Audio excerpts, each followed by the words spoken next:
Staff visit Yelewata, vows to end water woes, aid attack victims. Gunmen attack Kebbi police post, cart away rifles.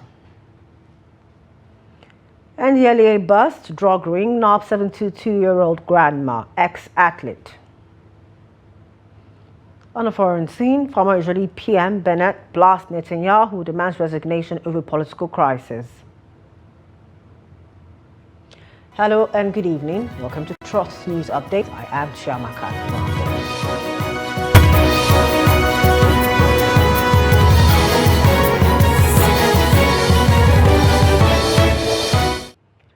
The Minister of Water Resources and Sanitation, Joseph Itself, has pledged to resolve the water challenges facing the Yelewata community in Guma local government area of Benue State. During a visit to the community, the minister also assured residents of the federal government's commitment to lasting peace and continued support for the victims of the recent herdsman attack. The correspondent in Benue State reports. Bearing a message of hope and federal presence, the Minister of Water Resources and Sanitation, Joseph Itself, led a delegation to Yelewata community, the site of a recent brutal herdsman attack that left hundreds dead and many displaced. We came, we moved around, and we saw what happened. And coming back is a response to the challenges that they are facing. Itself pledged to prioritize clean water provision as part of recovery efforts in Yelewata and announced plans to support Benue farmers with free fertilizers and irrigation equipment to enhance food production and tackle food insecurity. Here in Guma local government, as we are providing different water schemes, we are also going to make sure that we also provide them with other incentives that will enable them. Benue State is the food basket of the nation. And whatever we do, we have to make water available for them. We have to make water available for our people to farm, to irrigate our crops. In line with that, from my ministry, we are also going to provide irrigation ponds for them among fertilizers that very soon we will be distributing. Last year, we distributed about 10 trucks of fertilizer across Benue. And this year again, we are going to do that and other irrigation facilities that we have marked on ground. Community leaders again used the opportunity to appeal for urgent federal support to rebuild their lives, protect their ancestral lands. But my message to the federal government is that they should try and bring our people back. Even if we are dying, let us die together. As they are divided, we are not pleased at all. So instead of government to say you make a camp, they should come and repair those things for our people. The minister later visited the Benue State University Teaching Hospital, where over 100 victims of the Yelewata attack are currently receiving treatment. Our people are predominantly farmers, and they will go back to farm. I will support them with the incentives, with the needed agricultural materials that they need to continue to farm. Our prayer is that the people that are suffering, may God heal them. Amen. The little that we have to assist them, we will continue to assist them. These people need our prayers. Let's keep praying for them. Even if you don't have anything to give them, your prayers will go a long way.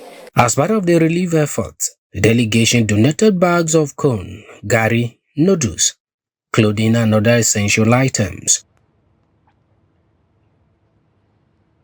Armed bandits have attacked a police mobile outpost in Makuku village in Zuru local government area of Kebbi State, stealing several rifles and burning a patrol vehicle. The Kebbi State government confirmed the incident, describing it as a coordinated assault. Security Director Abdurrahman Zaga said the attackers, believed to have come from Zamfara and Niger states, outnumbered police officers and forced them to retreat during a gun battle. Although no lives were lost, a Toyota Hilux was destroyed and weapons seized. Zaga explained that the outpost was a temporary base, making it more vulnerable. The Nigerian Air Force was deployed, forcing the attackers to flee. Gunmen suspected to be bandits have abducted the village head of Boda in a quiet community in Kajuru local government area of Kaduna State. The attack happened around 1 a.m. on Saturday, June 28, and the armed men stormed border in Moru district and took the traditional leader Obadiah Iguda away. No other person was harmed or kidnapped during the raid, and no property was stolen. The development was confirmed in a letter sent to the Agum Kufana by the Kufana District Overseer Stephen Maikodi, who described the abduction as a senseless act of violence that has left the community in fear.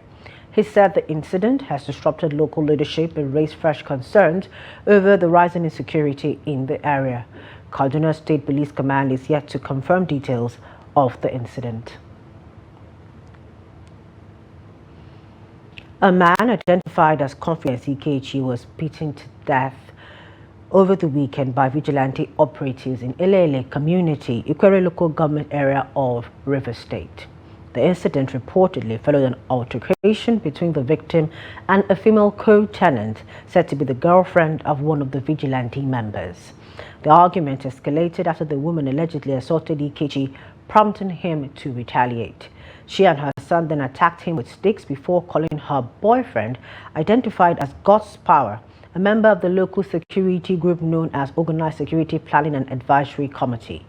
God's Power and a colleague known as J-Boy allegedly stormed the compound and repeatedly struck Ikechi with machetes and sticks until he collapsed and died. River State Police Command confirmed the incident and said an investigation is ongoing. The presidency has dismissed reports claiming that Senator George Akume has been replaced as secretary to the government of the Federation.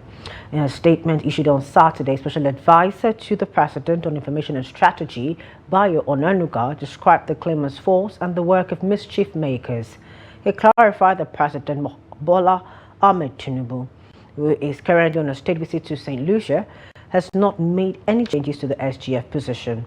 Nigerians have been urged to disregard the fake news circulating on social media.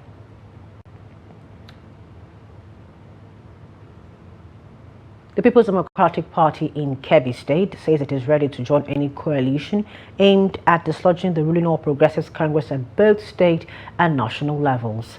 At a stakeholders meeting in Braining Kebbi, party leaders reaffirmed their commitment to building alliances and mobilizing support ahead of 2027 elections. Chieftain of the party, Ibrahim Mira, said the party has also resolved to push for an early state congress subject to national approval. Party chairman Usman Turu urged residents to remain hopeful despite current economic hardship, while former PDP governorship candidate General Aminu Bande, retired, accused the APC-led state government of targeting opposition members through arbitrary arrests. The KB PDP says it is confident of overcoming its internal challenges and uniting with other groups to ensure what it calls a rescue mission in 2027. Over in River State, the suspended Governor Siminalayi Fubara has called on his supporters to brace up for what he described as a heavy sacrifice in the pursuit of lasting peace in the state. Speaking in Port Harcourt on Saturday, Fubara defended his decision to reconcile with his predecessor and current Minister of the FCT, Nyesom Wike, saying every step taken was in the best interest of Rivers people. The governor admitted that many of his loyalists were disappointed by the peace deal but maintained that difficult times require difficult decisions. He explained that the political crisis had delayed key development projects and expressed hope that the reconciliation would pave the way for accelerated progress. Fubara, who reaffirmed his loyalty to his supporters, said he will not abandon them, but urged them to prepare for the sacrifices necessary to restore peace and stability. The owner of the 32 cows recently killed by lightning strike in Odeda, local government area of Ogun State, Abdullahi Idris, has appealed for government assistance, saying he was lost his entire means of livelihood and now struggles to support his family. Meanwhile, the Ogun State government has advised residents to install thunderstorm protection devices in homes and cattle enclosures to mitigate similar incidents during the rainy season. This follows a tragic event in Osara Obantoko area of Abeokuta, where the 32 cows were struck dead. Trust TV's Abbas Ibrahim Dalibi reports. Abdullah Idris, the owner of the cows killed by the lightning strike, explained that livestock value at over 50 million naira was his only source of income. I have 6 children and 8 siblings. I pay for their school fees and take care of our feeding. From the capital I make from these cows, now I have nothing left. Mohammed Bello, the secretary of Mech Allah Cattle Breeders Association in Ogun State, said while the community and some Fulani herders have donated few cows to Idris under a system known as Nanganaye, where the recipient rears the cow until it calves and then returns the mother. We have urged all the Fulanis to contribute in the matter to assist the man, because this is the only property he depends, and he have almost 7 children that is going to school. So that's why we decide, we Fulanis, to contribute cows to him. Even present as I'm talking to you, we have gained almost 15 cows. We need government intervention, both the state and the federal government intervention about this disaster. Cows that they are donating for him is a Nanganai. You know what Nanganai means? So is not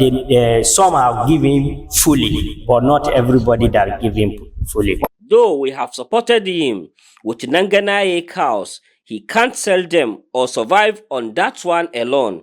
He needs serious help.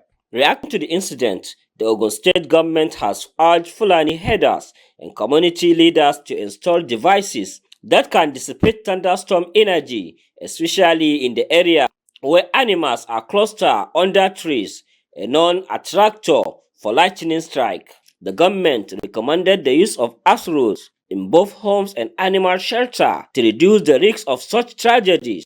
Speaking during the mass burial of 32 cows, Sanitarian Onaiko Oluwamimo, the head of Environmental Health and Management at the Ministry of Environment, delivered the message on behalf of the Commissioner of Environment, Olare Sanya. So if they have this device, that education, that they must have that device that they will put to dissipate, just like we have in our various homes.